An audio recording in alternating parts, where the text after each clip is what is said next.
I am the famous American. I received a comment from a video I just made in real time today that I guess we might as well open this door and walk through it and see if it is engaging, to see if it is something worth discussing. I made a video called DNA Test Results. Most of us have oppressors in our family tree. So if you haven't seen that video, you're welcome to check it out. It's true. You can't deny that most of us have two groups of people, climb a few branches up, two groups of people, one of which oppress the other.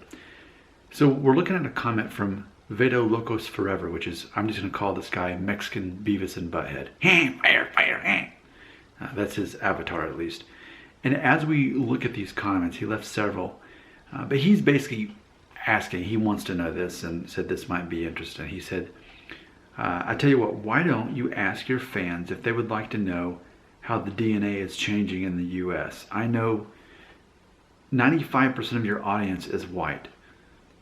You know this would make your audience look at you different.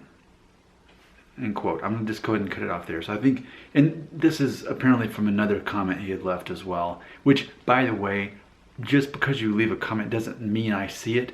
Not so, I try to read all the comments, but what happens a lot of times is for some reason, well actually not for some reason, YouTube itself has a bot that if it thinks what you're saying might be racist, etc., it'll go straight to spam and I never see it. So he's referring to another comment that I never saw.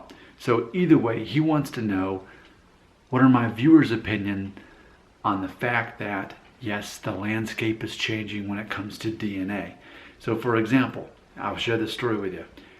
Where I grew up in Alabama, in my elementary grade, I remember in second grade, there was only one kid who was noticeably Mexican.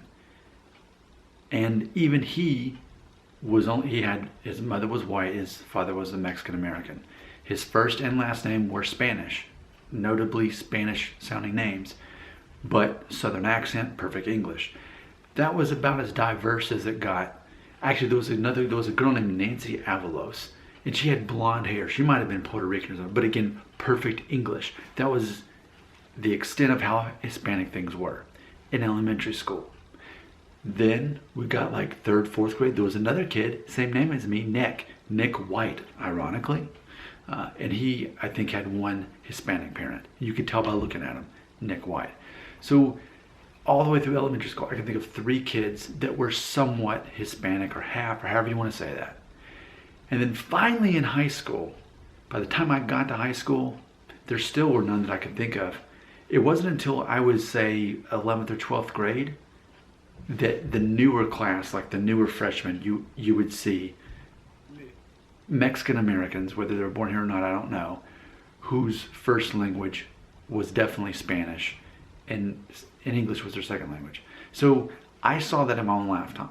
And by the way, I graduated high school exactly 21 years ago this month in 1999. So I saw that myself. I saw how the landscape was changing, and I took French all throughout high school and college.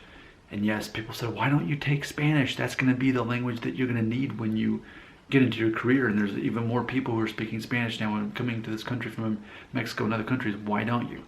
And honestly, I just thought French was more fun. I did take like 1 year of Spanish. So in hindsight, I don't know. I still agree that speaking Spanish would make more sense, but I still like French better. So I guess I'm supposed to ask you, are you aware that the landscape's changing, that we're becoming less white as a nation? I just don't think that's a surprise to anyone. I think that's very obvious. And I think even looking back to Saved by the Bell, I made a video here on this channel talking about Saved by the Bell. Now, I was in elementary school when that first run happened, from like 1989 to 1993, when the original run of Saved by the Bell came out on TV.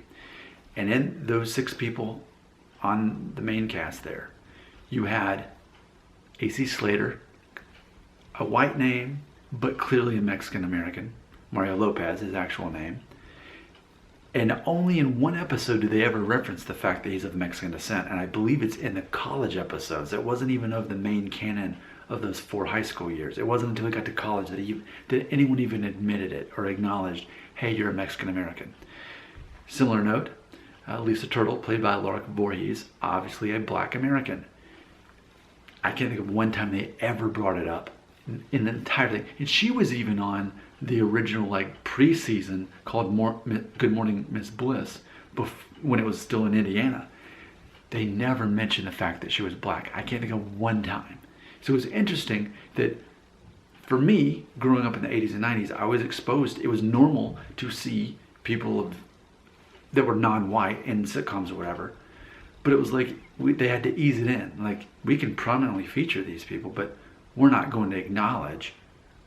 We're never going to make that part of the episode. So I think that's interesting to where now it's much more of an open discussion and how that's happened.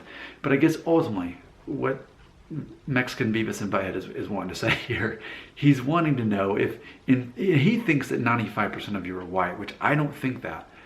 Based on what I've been able to see from the comments, I've got a lot of my viewers on this particular channel who are not even in the United States to begin with. A lot of my viewers in other countries like Spain, Morocco, for example, they're fascinated by the concept of how Americans perceive people who are Spanish, how Americans perceive people who are Mexican, etc. And so that's a lot of the curiosity that they see watching from across the ocean there in Europe. So I will say this, of the white people who watch these videos about race and ethnicity, what I'm not seeing are these alt-right, Republican, white, pro-Trump, we got to get all these foreigners out of our land kind of thing. I'm not seeing feedback from those people. And I think the reason is my videos specifically cater to the opposite of that. I'm specifically, yes, having open conversations about race and ethnicity and DNA tests and all these things, but in a positive, creative, open, honest way. And I think that people who would get upset by the fact that demographics are obviously changing, and I guess I should maybe make this the headline of the title of this video, that ultimately,